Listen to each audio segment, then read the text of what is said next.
आज हम करेंगे असाइनमेंट 8। तो देखिए इसमें फर्स्ट क्वेश्चन है, किसी वाहन का पश्चिम दृश्य देखने के लिए कौन सा दर्पण उपयोग करते हैं। यानी कि जो व्हील्स होते हैं उनमें बैक साइड देखने के लिए हम कौन से मिरर को यूज़ करते हैं। तो इसमें देखिए आपको ऑप्शन है समतल, उत्तल, अवतल और उपरोक्त। इसका आंसर आएगा उत्तल यानी कि कॉन्वेक्स लेंस। नेक्स्ट क्वेश्चन है, स्वच्छ आकाश का रंग नीला होता है प्रकाश के, यानी कि जो कलर जो होता है स्काई का ब्लू किस कारण से होता है। परावर्तन से, अपवर्तन से, प्रकीर्णन से, विक्षेपण से। इसका आंसर आएगा प्रकीर्णन से यानी कि स्कैटरिंग ऑफ लाइट की वजह से। नेक्स्ट क्वेश्चन है, आँख का वह भाग जो आँख में प्रवेश करने वाले प्रकाश की मात्रा को नियंत्रित करती है वह क्या है। यानी कि जो आई का वो पार्ट जो लाइट को मतलब नियंत्रित करता है, ठीक है, कंट्रोल करता है। तो इसमें आपका आंसर ऑप्शन है स्वच्छ मंडल, नेत्रगोलक, परितारिका और पुतली। इसका आंसर आएगा पुतली, ठीक है, यानी कि आइरिस। ग्रीन हाउस प्रभाव के लिए उत्तरदायी गैस है, यानी कि ग्रीन हाउस इफेक्ट कौन सी गैस की वजह से होता है। CO2, NO2, CO, उपरोक्त सभी। तो इसका आंसर आएगा CO2 यानी कि कार्बन डाइऑक्साइड। पृथ्वी पर ऊर्जा का मुख्य स्रोत है सूर्य, पौधे, पेट्रोल, लकड़ी। इसमें तो आपको पता है कि सनी जो है एनर्जी का इम्पोर्टेंट सोर्स है। नेक्स्ट क्वेश्चन है, यदि किसी कॉपर के तार की लंबाई को यथावत रखते हुए उसके अनुप्रस्थ काट के क्षेत्रफल को दोगुना कर दिया जाए तो उसकी तार की प्रतिरोधकता पर क्या इफेक्ट पड़ेगा। देखिए इसमें क्या कहा है, प्रतिरोधकता यानी कि रजिस्टिविटी की बात करी है, रेजिस्टेंस की बात नहीं करी।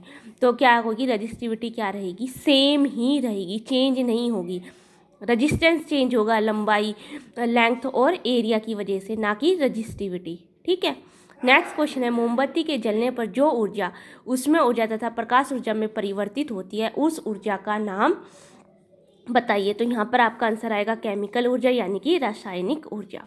गतिज ऊर्जा किसे कहते हैं। गतिज ऊर्जा जो किसी चीज़ के मोशन यानी कि गति के कारण होती है उसे हम गतिज ऊर्जा बोलते हैं, ठीक है, यानी कि काइनेटिक एनर्जी।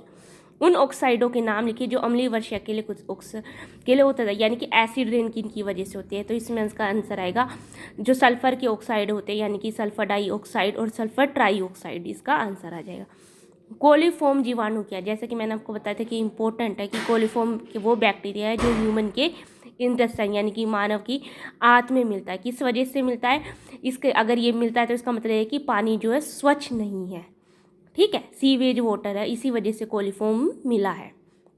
नेक्स्ट क्वेश्चन कैसे क्या कहता है कि किसी विद्युत हीटर की डोरी क्यों उत्पत्ति नहीं होती जबकि उसका तापन अवयव उत्पन्न हो जाता है, क्योंकि रेजिस्टेंस की वजह से। अब देखिए अगला इसने क्या कहा है, 15 सेंटीमीटर फोकस दूरी का अवतल लेंस 10 सेंटीमीटर की दूरी पर बिंब का प्रतिबिंब बनाता है। लेंस से कितनी दूरी पर बिंब को रखा गया, इसका किरण आरेख भी खींचिए।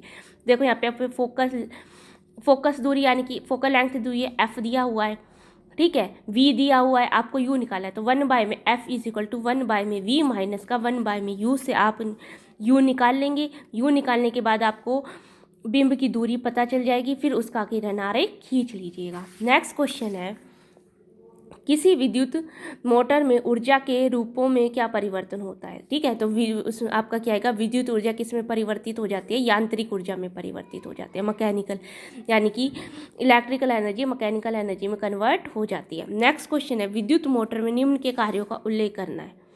आर्मेचर, विभक्त वलय और कार्बन ब्रश। छड़ चुंबक के चारों उत्पन्न चुंबक के क्षेत्र बताने हैं। परिनालिका किसे कहते हैं, और चालक में प्रवाहित धारा का मान बढ़ा दीजिए तो क्या इफेक्ट पड़ेगा, चालक की दूरी बढ़ा दी जाए तो क्या इफेक्ट पड़ेगा। ये क्वेश्चन के लिए आपकी बुक एक्सरसाइज में से ही है। नेक्स्ट क्वेश्चन है, कैल्शियम हाइड्रोक्साइड का सूत्र लिखिए। जैसे कि बोले कैल्शियम यानी कि Ca, हाइड्रोक्साइड यानी कि OH, तो कैल्शियम हाइड्रोक्साइड का सूत्र आपका हो जाएगा इन तीनों में से A, CaOH होल ट्वाइस। अब देखिए इसने रिएक्शन दिया Fe2O3 date 2Al, Al2O3 2Fe। ये कौन सी अभिक्रिया, देखो अब इसमें ऑक्सीजन का क्या हो रहा है, विस्थापन हो रहा है, पर यहाँ से कोई विस्थापन नहीं, तो ये क्या हो गई, विस्थापन अभिक्रिया हो गई यानी कि डिस्प्लेसमेंट अभिक्रिया। बुझे हुए चूने का रासायनिक सूत्र लिखिए। बुझे हुए चूने का रासायनिक सूत्र होता है आपका कैल्शियम हाइड्रोक्साइड यानी कि CaOH होल ट्वाइस। ब्रोमीन ऐसी धातु है जो डैश अवस्था में मिलती है, कैसी धातु है जो कैसी अवस्था में मिलती है, ठोस में, द्रव में, गैस में, उपरोक्त सभी में। तो इसका आंसर आएगा B, द्रव यानी कि लिक्विड में मिलती है आपको। ठीक है। नेक्स्ट क्वेश्चन है, धातुओं को पतली तार के रूप में खींचने की क्षमता को क्या कहते हैं? आघातवर्दिता, तन्यता, अपरूपता, ध्वनिकता। तो यहाँ से रहेगा तन्यता यानी कि डक्टिबिलिटी। ठीक है, तन्यता आ जाएगा। सहसंयोजी आबंध किसे कहते हैं? जब जो आबंध क्या होते हैं, शेयरिंग से बनते हैं इलेक्ट्रॉन की।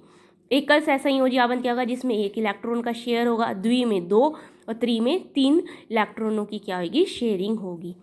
हाइड्रोजन अणु में सहसंयोजी आबंध दर्शाना, हाइड्रोजन अणु बनाना है, उसमें आपका एक इलेक्ट्रॉन की शेयरिंग को दिखा दीजिएगा। ऊष्माशोषी अभिक्रिया किसे कहते हैं? वो अभिक्रिया जिसमें क्या होता है, एनर्जी क्या होती है, उसको का सोख लेते हैं, यानी कि एनर्जी का यूज़ किया जाता है किसी भी रिएक्शन के लिए, तो वो आपकी ऊष्माशोषी अभिक्रिया हो जाएगी। उदासीनीकरण अभिक्रिया किसे कहते हैं? उदासीनीकरण वे अभिक्रिया जिसमें अम्ल और जो क्षार है दोनों मिलेंगे तो आपका क्या मिलेगा? बनेगा सोल्ट बनेगा, यानी कि दोनों उदासीन प्रवृत्ति के हो जाएंगे, तो वो आपकी उदासीनीकरण हो जाएगी, यानी कि न्यूट्रलाइजेशन रिएक्शन। हमारे पाचन तंत्र में पीएच का क्या महत्व है? पीएच का महत्व बता दीजिएगा कि जो पीएच होता है वो ही हमारे पाचन तंत्र में कहते हैं HCl है, वो डाइजेस्टिव एंजाइम्स को, बैक्टीरिया को किल करता है और भोजन के पाचन में भी अहम भूमिका निभाता है। किसी वर्ग के सभी तत्व समान गुण प्रदर्शित करते हैं, ऐसा क्यों? उदाहरण देकर स्पष्ट करें। क्यों? वर्ग है, वर्ग के सभी कैसे होंगे? एक ही जैसे गुण ही तो दिखाएंगे, जबकि क्योंकि हम ऊपर से नीचे जाते हैं। वर्ग क्या होता है आपका? ऊपर से नीचे, और आवर्त होता है दाएं से बाएं। वर्ग में आप ऊपर से नीचे जाओगे तो लास्ट शेल में क्या मिलेंगे आपको? सेम इलेक्ट्रॉन मिलेंगे। ठीक है, जैसे कि फ्लोरीन हो गया, क्लोरीन हो गया, 9 और 70, लास्ट शेल में 7 इलेक्ट्रॉन मिलेंगे, तो इस वजह से वे समान गुण को ही प्रदर्शित करते हैं। मैग्नीशियम 2 आयन तथा ऑक्सीजन 2 नेगेटिव में इलेक्ट्रॉन की संख्या समान है, परंतु मैग्नीशियम 2 आयन का आकार ऑक्सीजन 2 आयन से कम है। क्यों? क्योंकि इसने 2 इलेक्ट्रॉन दिए हैं और इसने 2 इलेक्ट्रॉन लिए हैं। ये 2 इलेक्ट्रॉन लेकर स्टेबल हो गया, ये 2 इलेक्ट्रॉन लेकर स्टेबल हो गया, तो 2 इलेक्ट्रॉन अगर इसके बढ़ेंगे तो इसका साइज क्या हो जाएगा? बढ़ जाएगा, और इसका साइज क्या हो जाएगा? कम हो जाएगा। ठीक है, मेंडेली की आवर्त सारणी की उपलब्धियां बता दीजिएगा। नेक्स्ट क्वेश्चन है, मृदा से अवशोषित जल तथा खनिज पदार्थ, खनिज पादप की किस ऊतक की में ऊपर की ओर प्रवाहित होते हैं? जाइलम में, फ्लोएम में, दोनों में, तथा दोनों में से कोई में भी नहीं। तो 25 का आपका आंसर है ए, जाइलम में। ठीक है, नेक्स्ट क्वेश्चन है आपका, स्वपोषी पोषण के लिए आवश्यक है। स्वपोषी जो अपना भोजन खुद बनाते हैं, कार्बन डाइऑक्साइड तथा जल, क्लोरोफिल, सूर्य का प्रकाश, उपरोक्त सभी। तो इसका आंसर आएगा उपरोक्त सभी, क्योंकि आपको पता है फोटोसिंथेसिस के लिए प्लांट को क्या रिक्वायरमेंट होते हैं? कार्बन डाइऑक्साइड, वाटर, क्लोरोफिल और लाइट, 3 सारी चीज़ें रिक्वायरमेंट होती है।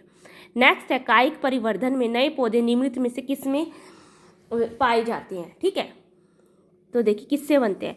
तना, जड़, पुष्प, तना, पुष्प, फल, तना, जड़ और पत्तियाँ, तना, पत्तियाँ और पुष्प। तो इसका आंसर क्या आ जाएगा आपका? सी आ जाएगा, तना, जड़ और पत्तियाँ। फूल से कभी कोई नया पौधा नहीं बनता, ना ही फल से बनता है, इसलिए इसका सही उत्तर होगा तना, जड़ और पत्तियाँ। निम्न में से कौन मानव नर तंत्र का भाग है? शुक्रवाहिका, डिंब वाहिनी, अंडाशय और गर्भाशय। डिंब वाहिनी, अंडाशय और गर्भाशय ये तीनों स्त्री के हैं, स्त्री जनन तंत्र के भाग है। शुक्रवाहिका क्या हो जाएगा? नर जनन तंत्र का भाग हो जाएगा। नेक्स्ट है, मेंडल ने मटर के पौधे के गुणों का अध्ययन किया, निम्नलिखित में से कौन सा गुण अप्रभावी था? ठीक है, झुर्रीदार बीज, गोल बीज, लंबे पौधे, नारंगी फूल। तो इसका आंसर क्या आएगा? ए, 29 का झुर्रीदार बीज। नेक्स्ट है, निम्न में से कौन पर्यावरण मित्र व्यवहार कहलाता है? बाजार जाते समय सामान के लिए कपड़े का थैला ले जाना, कार्य समाप्त हो जाने पर लाइट तथा पंखे का स्विच बंद करना, माँ द्वारा स्कूटर में विद्यालय छोड़ने के बजाय तुम्हारा विद्यालय तक पैदल जाना, उपरोक्त सभी। तो इसका आंसर आ जाएगा सभी। निम्न में से कौन पारितंत्र का जैव घटक है? जैव यानी कि बायोडिग्रेडेबल, ताप, वर्षा, खनिज, पौधे। तो 31 का आंसर आ जाएगा आपका डी, यानी कि पौधे। निम्न में से कौन सा पादप हार्मोन कोशिका विभाजन का कार्य करता है? ऑक्सिन, एब्सिसिक एसिड, साइटोकाइनिन और जिब्रेलिन। तो इसका आंसर आएगा आपका साइटोकाइनिन। ऑक्सिन और आपकी मूल तन यानी कि जो तने को है उसको ग्रोथ में आकर, जिब्रेलिन रूट के लिए होता है, साइटोकाइनिन विभाजन के लिए होता है। मानव शरीर में मुख्य श्वसन अंग क्या है? लंग्स यानी कि फेफड़े हैं। पुरुष में कौन से लिंग गुणसूत्र मिलते हैं? यानी कि आपको क्या क्रोमोसोम होंगे एक्स और वाई। उस पदार्थ का नाम बताइए जिसे जैविक विधि द्वारा विखंडित नहीं किया जा सकता। तो इसका आंसर आएगा आपका नो, यानी कि प्लास्टिक।